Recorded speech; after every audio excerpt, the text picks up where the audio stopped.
खबरों के सिलसिले को आगे बढ़ाते हैं। अदालती अमूर में इदारों की मुबैना मुदाखलत का इल्ज़ाम। इस्लामाबाद हाई कोर्ट के 6 जजेस के खत पर सुप्रीम कोर्ट में अज़खुद नोटिस पर समाअत आज होगी।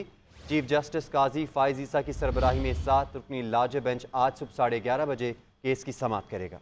जस्टिस मंसूर अली शाह, जस्टिस शाया आफरीदी, जस्टिस जमाल मंदोखेल, जस्टिस अत्तर मिनल्ला, जस्टिस मुस्तरद हलाली और जस्टिस नईम अख्तरवान भी बेंच का हिस्सा, जबकि काजी फाइज ईसा बतौर चीफ जस्टिस अपने पहले सोमोटो नोटिस केस की समाअत करेंगे। जबकि 25 मार्च को इस्लामाबाद हाई कोर्ट के 6 जजेस ने सुप्रीम जुडिशल काउंसिल को खत लिखा था, जिसमें अदलिया में खुफिया इदारों की मुदाखलत का इल्ज़ाम आयद किया गया था। जजेस ने इस मामले पर सुप्रीम जुडिशल काउंसिल से रहनुमाई मांगी थी। इस मामले पर पहले वज़ीर आज़म ने चीफ जस्टिस की मुशावरत से इंक्वायरी कमीशन बनाया, लेकिन बाद में चीफ जस्टिस ने अज़खुद नोटिस देकर केस समाअत के लिए मुकर्रर किया। इस्लामाबाद हाई कोर्ट के चीफ जस्टिस समेत 8 जजों को मशकूक खतूत मौसूल हुए। अदालती ज़राए के मुताबिक जजों को भिजवाए गए खत में पाउडर था और लफ्ज़ एंथ्रेक्स लिखा हुआ था।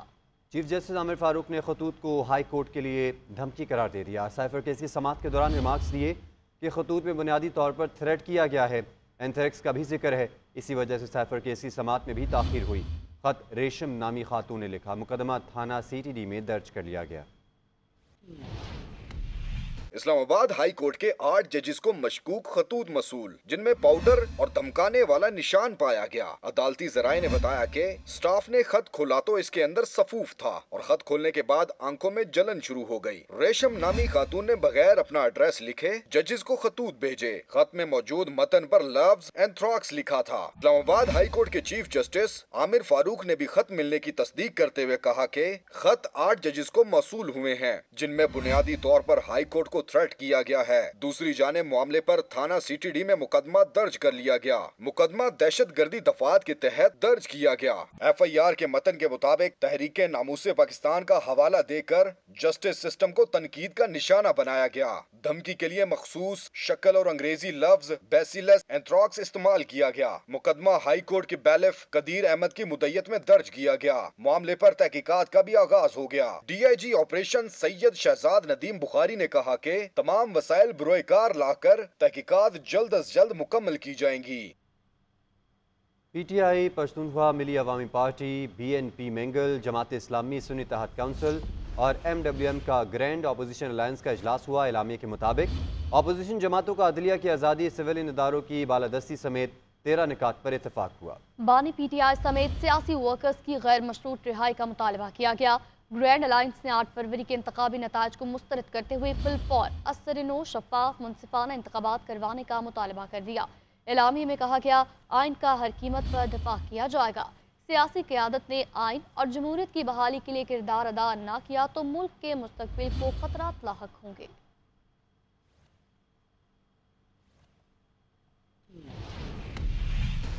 सेनेट इंतखाबात में हुकूमती इत्तेहाद ने मैदान मार लिया। तहरीक इंसाफ के हिमायत याफ्ता उम्मीदवार तमाम असम्बलियों में शिकस्त से 2-4, वज़ीर ख़ारजा इसहाक डार, फैसल वावडा और वज़ीर ख़जाना मोहम्मद औरंगज़ेब सेनेटर मुंतखब मुसद्दिक मलिक, अनूश रहमान, बुशरा भट्ट, राना महमूदुल हसन भी कामयाब करार पाए। ताहिर खलील सिंधु, रुबीना कायम खानी, सरमद अली और दीगर सेनेटर्स बन गए। सुन्नी इत्तेहाद काउंसिल की यास्मीन राशिद, सनम जावेद और दीगर उम्मीदवार नाकाम ठहरे। सिंध में पीपल्स पार्टी के 10, एक आज़ाद उम्मीदवार और MQM का 1 उम्मीदवार फतयाब हुआ। पंजाब असम्बली में 5 नशस्तों पर मुस्लिम लीग नून के सेनेटर्स मुंतखब हुए। सेनेट इंतखाबात में हुकूमती इत्तेहाद की वाज़ेह कामयाबी। इस्लामाबाद से टेक्नोक्रेट की नशिस्त पर इसहाक डार 222 वोट लेकर कामयाब। जनरल नशिस्त पर पीपल्स पार्टी के राना महमूदुल हसन 224 वोट लेकर सेनेटर बन गए। ओपोजिशन उम्मीदवारों राजा अंसर महमूद और फरजंद अली शाह को शिकस्त हो गई। Rana Mahmood Hassan secured 224 votes, whereas Farzan Hussain Shah secured 79 votes.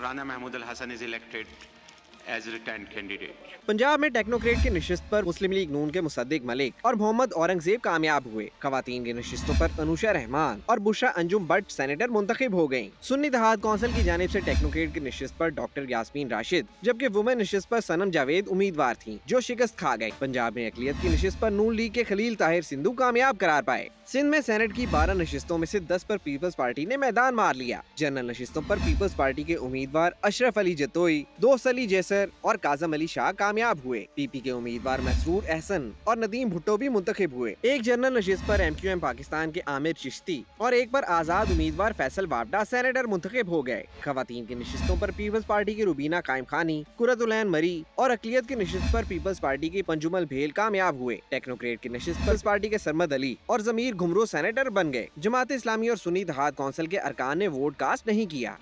वज़ीर आला खैबर पख्तूनख्वा अली अमीन गंडापुर कहते हैं कि खैबर पख्तूनख्वा में मखसूस नशिस्तों पर हल्फ लेना अपोजिशन का हक नहीं बनता। मखसूस नशिस्तों के हुसूल के लिए हर हद तक जाऊंगा। 8 फरवरी को बदतरीन धांधली हुई जिसमें सब मुलव्विस हैं। इलेक्शन कमीशन का मेन किरदार है, इसकी इंक्वायरी करेंगे कि जाली लोगों को असेंबली तक किसने पहुंचाया। अली अमीन गंडापुर वज़ीर आला हाउस में प्रेस कॉन्फ्रेंस कर रहे थे, उनका मजीद क्या कहना था आप भी मुलाहिजा कीजिए। मुंतखब हुए बगैर रिजर्व सीट्स के, सदर मुंतखब हुआ बगैर रिजर्व सीट्स के, तो आज किस बुनियाद के ऊपर इलेक्शन कमीशन ने इस इलेक्शन को पोस्टपोन किया है। ये जेली रिजर्व सीट्स को हम हल्फ नहीं लेने देंगे क्योंकि इनका हल बनता नहीं है। मेरा अगर सीट रिजर्व सीट मुझे नहीं दी जा रही तो चलो ठीक है, कोई इशू है तो वो भी एक ज्यादती और डाका, लेकिन मेरी सीट आइन में कहीं नहीं लिखा कि आप किसी और को दे सकते हैं। तो मैं कैसे आइन टूटता हुआ देखूं और बैठ के उसको बर्दाश्त करूं। तो मैं हर हद तक जाऊंगा, जितना मैं रोक सकता हूं मैं रोकूंगा इंशाल्लाह। ओपन एंड शट केसेस हैं, फॉर्म 45 मौजूद है और एक हमारे उम्मीदवार के पास नहीं है, उसके अलावा और भी जो लोग थे उनके भी पोलिंग डेट्स मौजूद है। फॉर्म 45 की कहानी कुछ और है और फॉर्म 47 की कहानी कुछ और है। मुझे चीफ सेक्रेटरी नहीं दिया जा रहा, ज्यादती है। सिंध को दिया जा रहा है, बलूचिस्तान को दिया जा रहा है, पंजाब को दिया जा रहा है, मुझे क्यों नहीं दिया जा रहा? मुझे इसलिए नहीं दिया जा रहा क्योंकि मैं फॉर्म 45 वाला हूँ। मेरी असम्बली मेरी मैंडेट फॉर्म की है, 13 बंदे मेरे भी चोरी हुए हैं यहाँ पर। खैबर पख्तूनख्वा में opposition leader doctor Ibadullah Khan कहते हैं सूबाई हुकूमत एक कैदी के अहकामात को मानने के लिए गैर कानूनी इकदाम उठा रही है। हुकूमत की हट धर्मी की वजह से पूरे पाकिस्तान में सिर्फ खैबर पख्तूनख्वा में सेनेट इंतखाबात मुलतवी हुए। अदालत और इलेक्शन कमीशन के फैसलों को तस्लीम नहीं किया जा रहा। सूबाई हुकूमत का भी रवैया ये रहा तो एमरजेंसी नाफिज होने के खतरात नजर आ रहे हैं। असम्बली के तारीख में फ़र्स्ट टाइम आज हाल गैर आईनी गैर कानूनी तौर पर इलेक्शन कमीशन के हवाले किया गया। ये इससे पहले हिस्ट्री में कभी भी नहीं हुआ। ये कानूनी तौर पर असम्बली इन सेशन हो तो उससे रेजोल्यूशन असम्बली पास करती है, तब ये डिक्लेयर हो जाता है कि ये पोलिंग स्टेशन है। तो एक तो ये स्पीकर की मैं क्या कहूँ कि ये स्पीकर का रोल किस तरह प्ले कर रहे हैं बखूबी आप लोगों को मालूम हुआ। लेकिन आज कस्टोडियन ऑफ द हाउस गायब भी है और उस हाउस को किसी अजनबी के हवाले किया गया था। बदकिस्मती से इस सूबे में जो फेडरेटिंग यूनिट है इस सेनेट इलेक्शन में, और इसमें इलेक्शन नहीं हो रही हुकूमत की हटदर्मी की वजह से। कुछ बात करेंगे अदालती मामलात को लेकर तो बानी तहरीक इंसाफ और शाह महमूद कुरैशी की साइफर केस में सजा के खिलाफ अपीलों पर बानी PTI के वकील सलमान सफदर ने गवाहान पर दलाइल मुकम्मल कर लिए। साइफर के डी कोर्ट होने से मुतालिक भी तहरीरी तफसीलात अदालत में जमा करवा दी गई हैं। साइफर केस में सजाओं के खिलाफ बानी तहरीक इंसाफ और शाह महमूद कुरैशी की अपीलें इस्लामाबाद हाई कोर्ट के चीफ जस्टिस सामिर फारूक और जस्टिस मियां गुल हसन औरंगजेब ने केस की समाअत की। अदालत ने रिमार्क्स दिए कि साइफर का तरीकाकार क्या है, इस मुतल्लिक दस्तावेजी शवाहिद भी पेश किए जाएं, जिस पर वकील ने बताया कि आजम खान के बयान में क्या तब्दीली हुई, तफसीलात लिख कर लाए हैं। गवाह असद मजीद, फैसल तिरमजी और आजम खान के बयान पर जीरा से मुतल्लिक बताया था। अदालत ने रिमार्क्स दिए कि ये कैसे हो सकता है कि एक बयान में कुछ और है और दूसरे में कुछ और। नेशनल सिक्योरिटी कमेटी इजलास में जो हुआ या बताया वो रिकॉर्ड का हिस्सा है। अदालत की हिदायत पर सलमान सफदर ने आजम खान का बयान पढ़ते हुए कहा, उस वक्त वजीर आजम को बताया कि साइफर की कॉपी डिकोडेड है। सलमान सफदर ने मजीद दलाइल देते हुए कहा कि जो डॉक्यूमेंट्स मुल्जिम की फेवर में जा सकते थे वो सामने नहीं लाए गए। आजम खान का बयान पढ़ा ही नहीं जा सकता। अदालत ने रिमार्क्स दिए, आजम खान की बाजियाबी की दरखास्त इसी अदालत में जेर समाअत थी। वापस आ जाने पर वो दरखास्त वापस ले ली गई थी। ये कोई मामूली बात नहीं कि एक सिविल सर्वेंट अचानक गायब हो जाए फिर वापस आ जाए तो पूछने पर कहे कि किसी का क्या ताल्लुक है, वो कहाँ था, क्या अपने बीवी बच्चों को भी बताकर नहीं जाते कि कहाँ जा रहे हैं। बैरिस्टर सलमान ने गवाहान पर दलाइल मुकम्मल करते हुए तहरीरी तफसीलात अदालत में पेश की। अदालत ने कहा कि इस बारे में एडवोकेट जनरल इस्लामाबाद से भी पूछेंगे। जबकि बुशरा बीबी का अपने खाने में जहर मिलाए जाने का इल्जाम, बानी चेयरमैन PTI की अहलिया कहती हैं शब महराज को मेरे खाने में टॉयलेट क्लीनर के 3 कतरे मिलाए गए। तहकीक से पता चला कि क्लीनर से 1 माह बाद तबीयत ज़्यादा ख़राब होती है। मुझे आंखों में सूजन, सीने और मैदे में तकलीफ रहती है। जेल में हूँ, इल्ज़ामात साबित करने के लिए सबूत कहाँ से लाऊं? मुझे जेल में किसी ने टॉयलेट क्लीनर मिलाने का बताया। बानी पीटीआई ने एहतसाब अदालत के जज को कहा, बुशरा बीबी को बनी गाला में जहर देने की कोशिश की गई। उनकी जिल्द और ज़बान पर निशानात हैं। शौकत खानम के डॉक्टर आसिम से मुकम्मल मेडिकल चेकअप करवाने का हुक्म दिया जाए।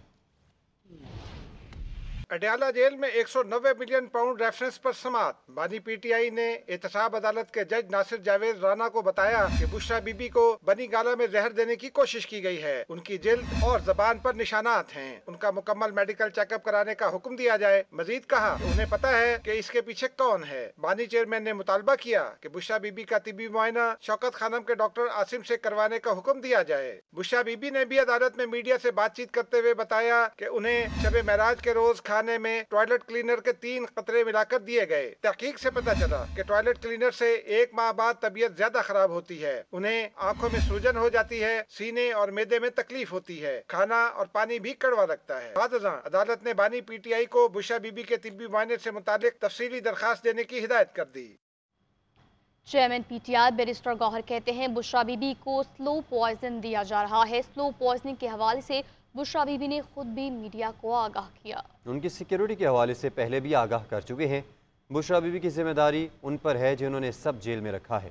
बुशरा बीबी को कुछ हुआ तो ताकतवर लोग जिम्मेदार होंगे। बुशरा बीबी को एक पॉलिटिकल विक्टिमाइजेशन की तरह उसको कन्विक्शन हुई है 14 साल। उस केस में बीबी को रखा गया है, वो आइसोलेशन में है, घर में अकेली है। उसको हमें बहुत खदशा है। स्लो पॉइजनिंग बीबी की जा रही है। इस स्लो पॉइजनिंग की जिम्मेदार इस मुल्क के ताकतवर हल्के होंगे, क्योंकि इस वक्त बीबी की कस्टडी, बीबी जिसके कंट्रोल में है, जो उस घर जिसके कंट्रोल में है, वो लोग बीबी के जिंदगी के जिम्मेदार है कि बीबी के सेहत का हर हाल में ख्याल रखा जाए। ये हमारा अंदेशा है कि स्लो पॉइजनिंग ऑलरेडी शुरू हो चुकी है। बुशरा बीबी वाहिद कैदी हैं जो अपने ही बेडरूम में कैद हैं, फिर भी मन घड़त कहानियां बना रही हैं। बीवी कह रही है टॉयलेट क्लीनर के कतरे मिलाए, शौहर कह रहे हैं जहर दिया गया। पहले दोनों मियाँ बीवी फैसला कर लें, असल मौक़िफ़ क्या देना है। वज़ीर इत्तलात पंजाब अज़मा बुखारी कहती हैं कि बानी पीटीआई 3 मुकदमात में सजा याफ्ता मुजरिम है, फिर भी उनको बकरे और देसी मुर्गियाँ खाने को मिलती हैं। दोनों मियाँ बीवी जेल में नहीं, फुप्पो और खाला के घर आए हुए हैं। तो बताएंगे, गवर्नर हाउस के तमाम अकाउंट सूद से पाक, 5 वक्त की नमाज, हमेशा सच बोला जाए, सबके साथ मसावी सलूक किया जाए। कामरान टिसोरी ने मदीना की रियासत के उसूल गवर्नर हाउस में नाफिज करने का बड़ा ऐलान किया। गवर्नर हाउस में एक तकरीब में उनका कहना था, IT यूनिवर्सिटी हमने गवर्नर हाउस में बना दी। बहुत से तालिब इल्म यहाँ से AI कोर्स कर कर डॉलर्स कमा रहे हैं। सिंध के 6 अजला में AI का कोर्स करवा कर लोगों को पैरों पर खड़ा करेंगे। शहर में स्ट्रीट क्राइम, अंदरूने सिंध में भी कच्चे के डाकों का राज बढ़ता जा रहा है। सबसे पहले गवर्नर हाउस में रियासत मदीना के उसूलों को नाफिज करेंगे, फिर वज़ीर आला हाउस को भी ख़त लिखेंगे।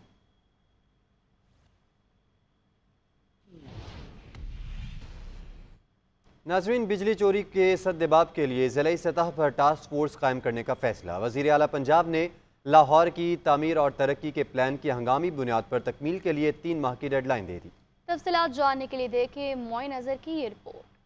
बिजली चोरी के सद्देबाब के लिए जिलाई सतह पर टास्क फोर्स कायम करने का फैसला। टास्क फोर्स में पुलिस, मजिस्ट्रेट, इंटेलिजेंस, प्रोसिक्यूशन और महकमा कानून के नुमाइंदे शामिल होंगे। वज़ीर आला पंजाब मरियम नवाज की ज़ेर सदारत खुसूसी इजलास में बिजली चोरी से मुतालिक अमूर का जायजा लिया गया। लाहौर समेत तमाम इजला में बिजली चोरी की मुफस्सल रिपोर्ट पेश की गई। इजलास में फैसला किया गया कि 600 से जायद स्पेशल पुलिस फोर्सेज टीमें भी इंसदादे बिजली चोरी मुहिम में हिस्सा लेंगी। वज़ीर आला पंजाब ने लाहौर की तामीर और तरक्की के प्लान की हंगामी बुनियाद पर तकमील के लिए 3 माह की डेडलाइन दे दी। लाहौर की तमाम छोटी बड़ी सड़कों की तामीर और मुरम्मत की जाएगी। मरियम नवाज ने एक इजलास में पक्की सड़कें बनाने और टफ टाइल लगाने के प्रोजेक्ट की मंजूरी दे दी। लाहौर में 2,22,000 स्ट्रीट लाइट्स की बहाली का असूली फैसला किया गया। वज़ीर आला ने लाहौर के तमाम वाटर फिल्ट्रेशन प्लांट फंक्शनल करने का भी हुक्म दे दिया। इससे पहले अरकान असम्बली से गुफ्तगू में मरियम नवाज ने कहा कि वो सबकी वज़ीर आला हैं, मिलकर चलेंगे। उनका कहना था कि पंजाब में 3 मोटरवेज, 5 एक्सप्रेस वेज बनाएंगे, जबकि 600 सड़कों की तामीर और मुरम्मत होगी। अदविया की मुफ्त और होम डिलीवरी जल्द शुरू की जाएगी। वज़ीर आला मरियम नवाज ने अरकान को बताया कि 36 जिला में सॉलिड वेस्ट कलेक्शन का जामे निजाम ला रहे हैं। हर जिला में तलबा को 3000 बाइक्स दी जाएंगी, जबकि पंजाब में 1 लाख घर भी कम आमदन वाले अफराद को देंगे।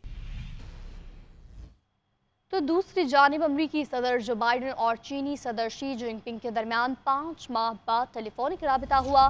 दोनों रहनुमाओं में दो तरफा ताल्लुकात, इलाकाई इस्तेहकाम और आलमी मसाइल पर बातचीत, दोनों रहनुमाओं का इक़्तिसादी, तजारती और दीगर शोबों में मुशावरती मैकेनिज़्म के फ़रोग़ पर इत्तफ़ाक़।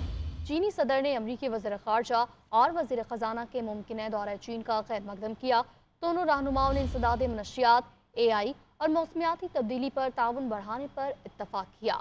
बाइडन ने आबनाए ताइवान में अमन और इस्तेहकाम को बरकरार रखने की अहमियत पर जोर दिया।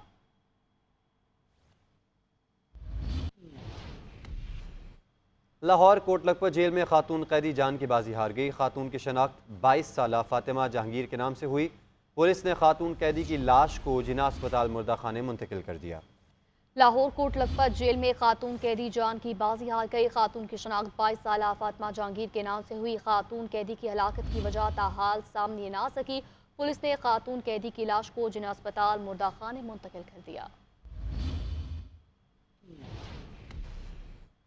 दीगर खबरों में आपको बताएंगे, जिला खैबर वादी तीरा से पेशावर तक खैबर पख्तूनख्वा का हिस्सा जो तारीखी और जोग्राफियाई एतबार से इंतहाई अहम जिला है, उसे खैबर हिस्ट्री ट्रेल भी कहा जाता है। यानी इस खित्ते में तारीखी मकामात तरतीब में वाक़ हैं, जिनमें जमरूद फोर्ट, शागई फोर्ट, अली मस्जिद फोर्ट, शपोला स्टोपा, खैबर राइफल्स मेस और मिचनी पोस्ट शामिल है। मज़ीद तफसील इस रिपोर्ट में। खैबर पख्तूनख्वा का जिला खैबर तारीखी एतबार से इंतहाई अहम मकाम है। इसकी सरहदें मगरिब से नंगरहार जुनूबी में, जिला औरंगज़ई मशरिक में, पेशावर और शमाल में महमद जिला से जा मिलती हैं। ये संगलाख पहाड़ों और दर्रों और हिंदुकश की सफ़ेद चोटियों की सरजमीन है। यहाँ के तारीखी मकामात में अली मस्जिद, फोर्ट, मचनी पोस्ट भी शामिल हैं। दरा खैबर की तारीख हजारों साल पुरानी है, जिसको हम खैबर हिस्ट्री ट्रेल कहते हैं। इसमें अभी हमारे पास 3 मकामात है, एक अली मस्जिद फोर्ट पे, एक मिचनई फोर्ट पे और एक जो है वो लंडिकोतल कैंट में एक म्यूजियम बना हुआ है। हमारी सिक्योरिटी फोर्सेस ने इन तारीखी मकामात को न सिर्फ बहाल किया बल्कि इनकी तज़ीनो आराइश भी कर दी है। इन मकामात में म्यूजियम भी बना दिए गए हैं, जिनमें बाबा कौम कायदे आज़म के ज़ेरे इस्तेमाल सोफा सेट और किताब पर उनके दस्तखत भी मौजूद हैं, जिन्हें महफूज बना लिया गया है। जिला खैबर के तारीखी मकामात की मुल्की ही नहीं बल्कि बैनुल-अक़वामी शख्सियात भी विजिट कर चुकी हैं। ईद पर खूबसूरत और दीदा ज़ेब लिबास ज़ेब तन करना खातून की ख्वाहिश होती है। ख़वातीन माह सयाम का दूसरा अशरा मुकम्मल होते ही मलबूसात की तैयारी शुरू कर देती हैं। इस मकसद के लिए खास तौर पर रुख किया जाता है लिबर्टी मार्केट की मशहूर दुपट्टा गली का। लाहौर से रिपोर्ट कर रही हैं महनाज अजीम। छोटी ईद की बड़ी तैयारियों के लिए खवातीन ने दुपट्टा गली का रुख कर लिया, जहां इन्हें खुले कपड़े, रेडीमेड मुलबुसात, सिलाई कढ़ाई, मैचिंग और रंगाई समेत मुख्तलिफ अशिया एक ही बाजार से बाआसानी दस्तयाब होती हैं। खवातीन का कहना है कि अभी से ही तैयारी शुरू कर दी है। छोटी ईद के हिसाब से सारी वैरायटी मिल जाती है, फैंसी भी मिल जाती है और रेगुलर भी मिल जाते हैं। हमें तो इसी तरह के कपड़े अच्छे लगते हैं ईद पे, और रवायती सूट होते हैं, इनको पहन के अच्छा लगता है और जैसे कि हमारा कल्चर भी है ये। दुकानदार कहते हैं महंगाई की वजह से पिछले सालों की निस्बत रश अभी कम है। देखने के लिए आ रहे कितने का है कितने का है, हम लोग तक गए हैं। रोजे में जो होता है ना, बाजी इतने का है, बाजी इतने का है, 100 आ रहे 100 जा रहे, महंगाई बहुत है। खवातीन का कहना है डिजाइनर्स कपड़ों के साथ रवायती मलबूसात ईद की खुशियों को दुबाला कर देते हैं। कैमरामैन अवैस राजपूत के साथ महनाज अजीम, GNN लाहौर।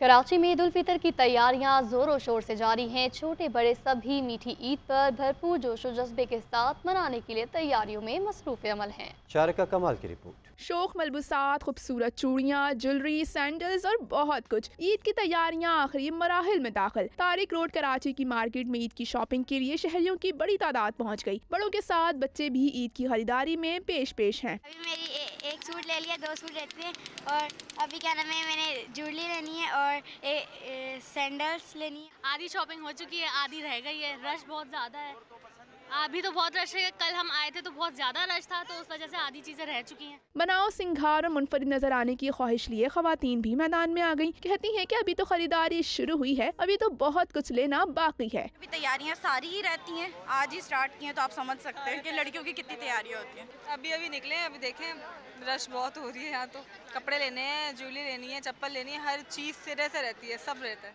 रमजान मुबारक के आखिरी अशरे में शहर की छोटी बड़ी मार्केटों में शहरी अपनी तैयारियों में मसरूफ हैं। कैमरामैन मोहम्मद जुनैद के साथ शारका कमाल, GNN कराची।